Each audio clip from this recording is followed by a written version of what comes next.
ओए क्या है? लेमन टी मसाला चाय. लेमन टी दे बरं. बापू लेमन टी एक नंबर राहिला का मुंबईची. ही मुंबई मुंबईमुळे इकडे सगळ्यापेक्षा. अरे भाऊ त्याला काय बघतो इकडे तिकडे त्या हाफ ड्रेस वाल्याकडे बघतो. तुला हे कॅप्टन इंडिया हे ताजमहाल बघा आणले का तुला पोरी का बघतो. बापू कुठं बघत लागा कुठं हाफ ड्रेस वाल्यानी बघतो मी हीच बघतो तिला का.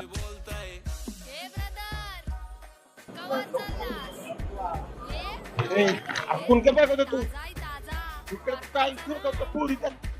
अरे पुरे नाही बापू तुला हुडकीत होतो मी. काय झालं रे खायला आणा गेलता की. अरे बापू खायला आणा गेलो इथं फक्त एकच हाटीला आहे. आणि आपल्या गावाकडे चायनीज भेटते का त्याच्यापेक्षा बेकार चायनीज.